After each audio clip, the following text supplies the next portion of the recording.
कुल का अंत किया है, उसी प्रकार तुम्हारे कुल का अंत भी होगा।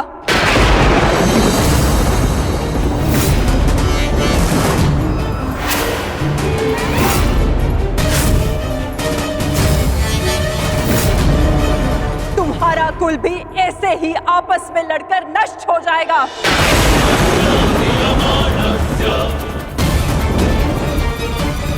मैं भाग्यशाली हूँ कि मेरे नेत्रों पर पट्टी बंधी है और मैं ये सब नहीं देख पाई, परंतु तुम ये महाविनाश अवश्य देखोगे। तुम स्वयं अपने कुल के महाविनाश का प्रारंभ करोगे वासुदेव।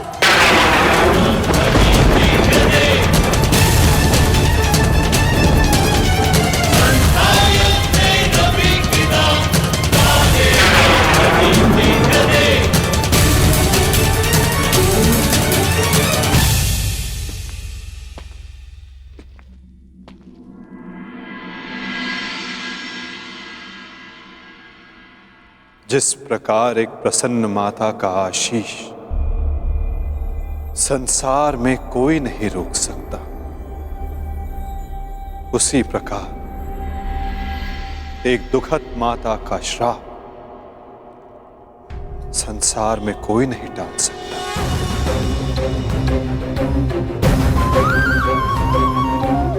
मुझे आपका श्राप स्वीकार है माते।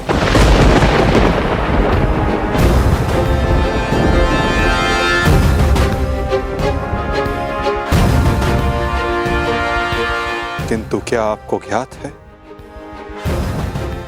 कि इस युद्ध का सत्य क्या है?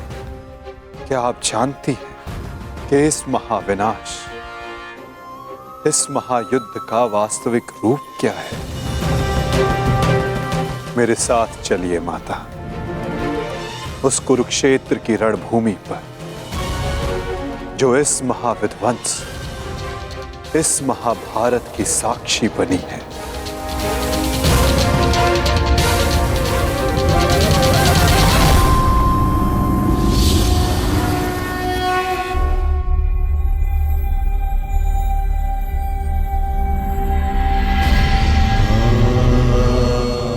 ये दुर्गंध कैसी वासुदेव?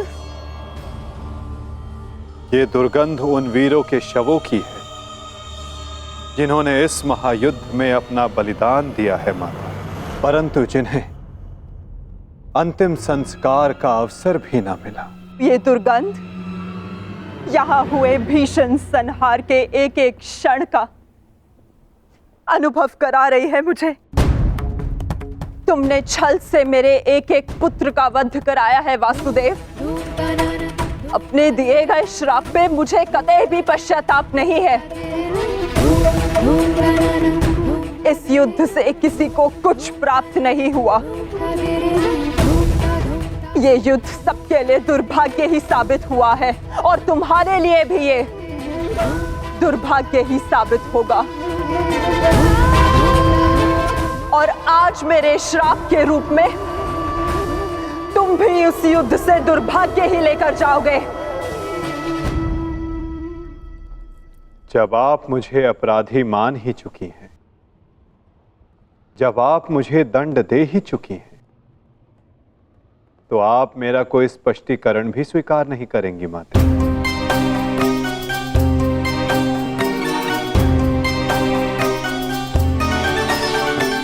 परंतु सत्य का भान आपके लिए आवश्यक है माता। जिनकी दृष्टि से इस महायुद्ध का कोई भी क्षण, कोई भी छल अनदेखा नहीं गया है माते, अब वीर बारबरी आपको सत्य का भान करवाएंगे।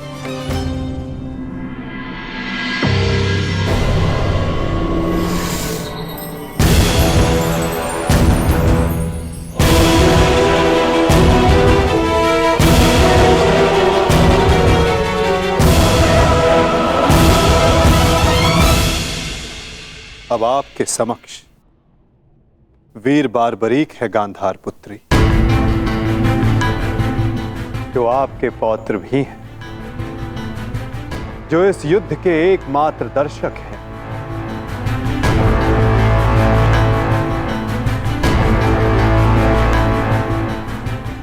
वो बारबरी जिन्होंने अपना शीश दान किया और अमर हो गए,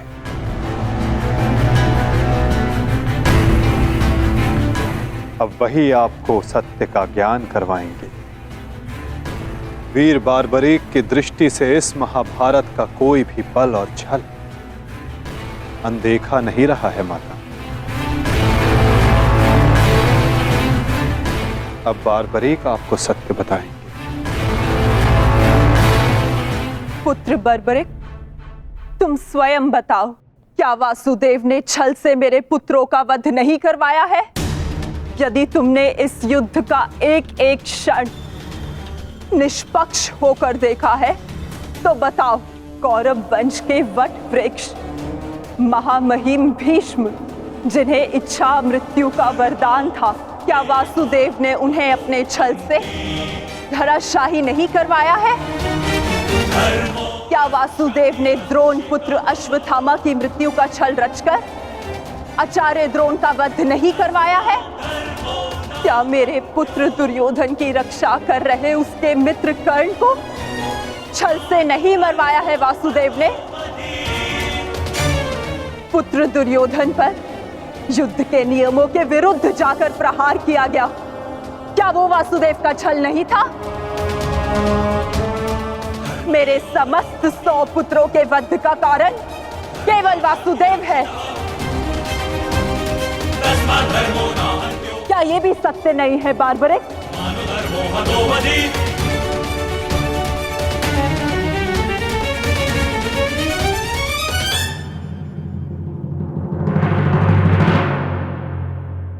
मैं आपसे सहमत हूं माते। ये सब स्वयं वासुदेव ने करवाया।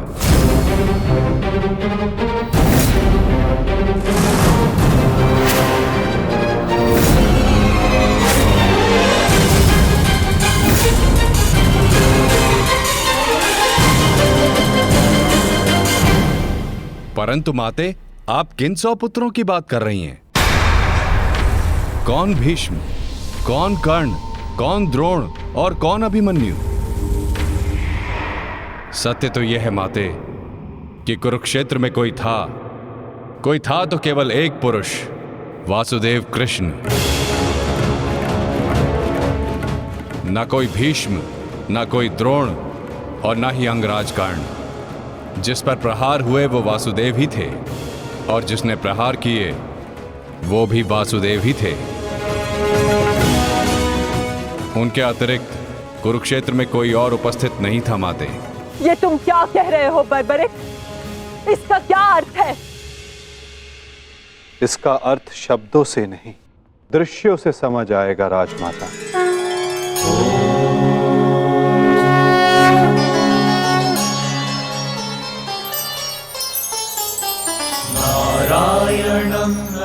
इस युद्ध के प्रारंभ से अंत तक हर प्रहार मैंने किया और हर प्रहार मैंने ही सहा।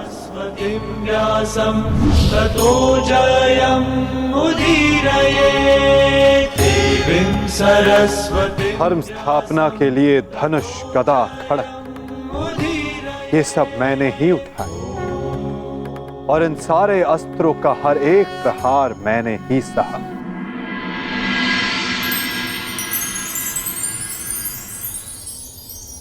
बाण चलाने वाला मैं ही था। पितामह!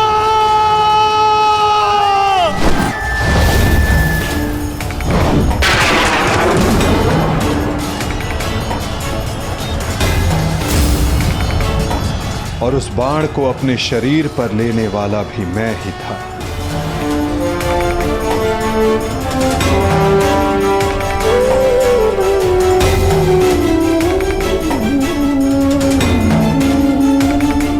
महामहिम भीष्म के रूप में भी मैं ही था और अर्जुन के रूप में भी मैं ही था। और सरशैया पर लेटने वाला भी मैं ही था। अभिमन्यु बनकर चक्रव्यूह मैंने ही तोड़ा।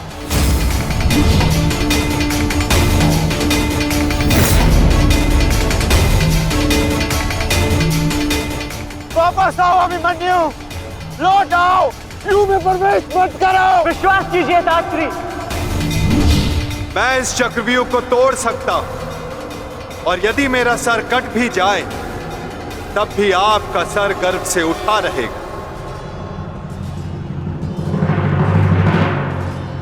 और उस दिन मुझे ही घेर कर मारा गया।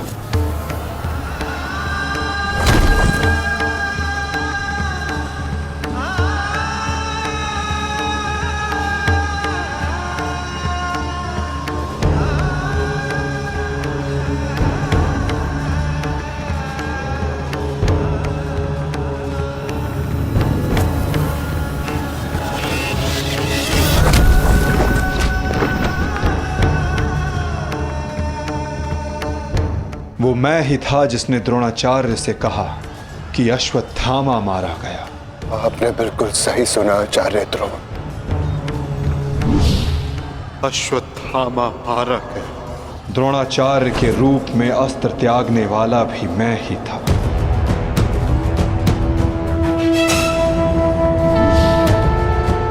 परंतु वो एक मनुष्य नहीं, एक हाथी था।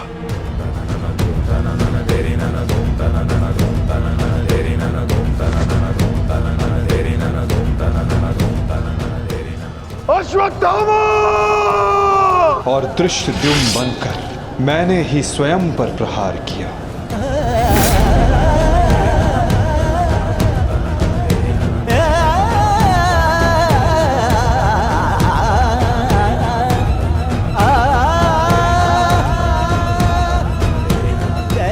और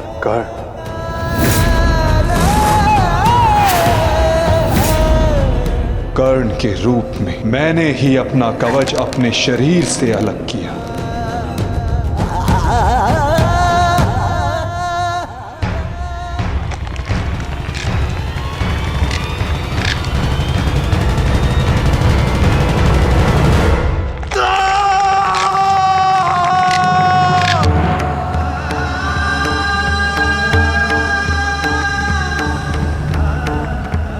मेरे ही रथ का चक्र धसा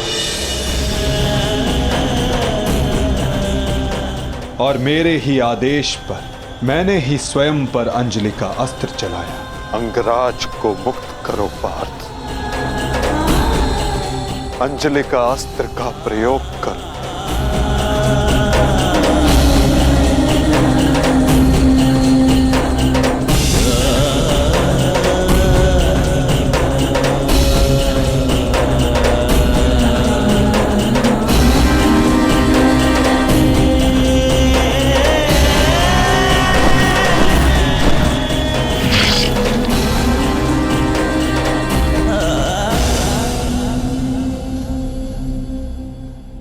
दुर्योधन के रूप में मेरी ही जंघा पर प्रहार करके मेरा ही अंत किया गया।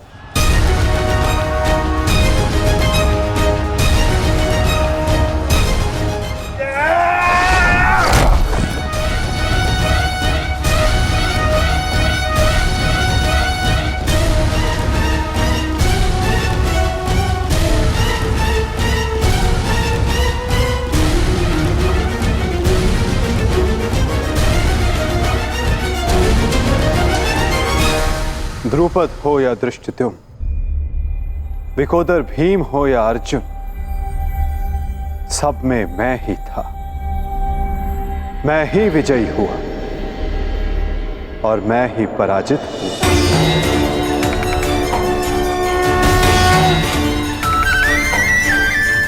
सबसे अधिक प्रहार मैंने की, सबसे अधिक घाव मैंने ही खाया।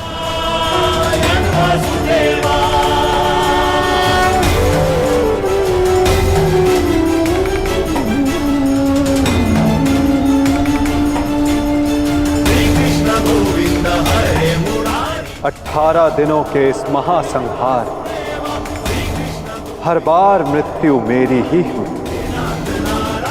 गिरता था जो घायल होकर रणभूमि में वो मैं ही था। अश्वत्थामा के अंगों से रक्त पीप श्वेत बनकर मैं ही युग युगांतर तक भटकूंगा। जीवन मैं तो मृत्यु भी मैं ही।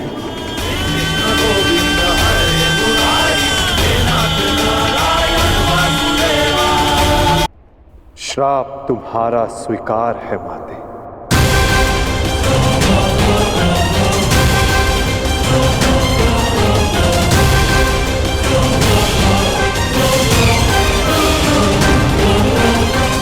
परंतु जब सब आपने किया तो ये माया क्यों मेरे वासुदेव?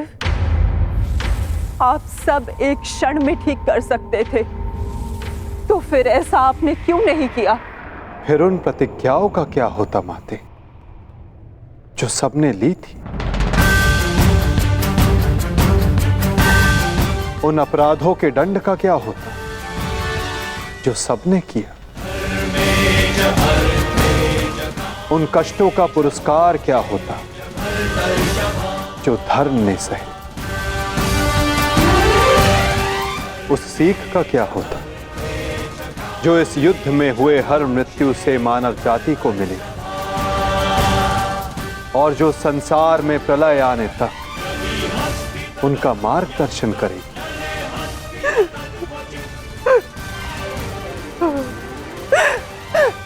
मुझे क्षमा कर दीजिए वासुदेव। मेरा श्राप वापस नहीं लिया जा सकता, परंतु क्षमा अवश्य मांगी जा सकती है वासुदेव।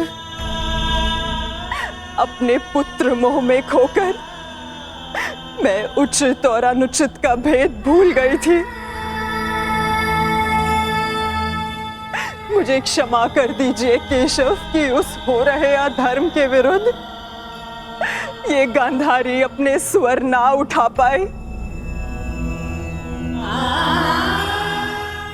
क्षमा कर दीजिए।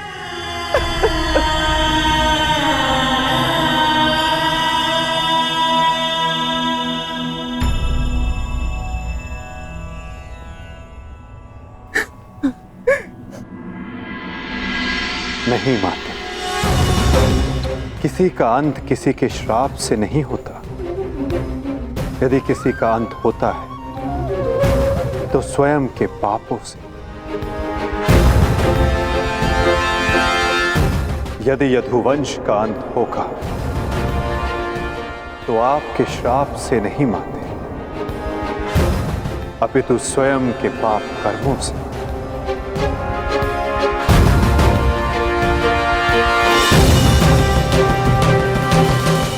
जब जब समाज में अपराध बढ़ेगा, एक महाभारत सामने आएगी। अपने ही अपनों को काटेंगे, कभी कुरुक्षेत्र में तो कभी द्वारका में।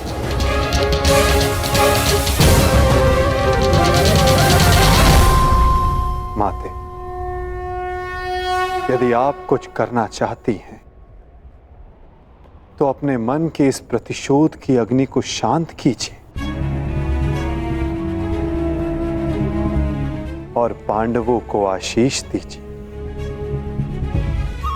युधिष्ठिर का राज्य अभिषेक करवाइए और धर्म स्थापना में आपका ये योगदान और आपका आशीष आवश्यक है माते।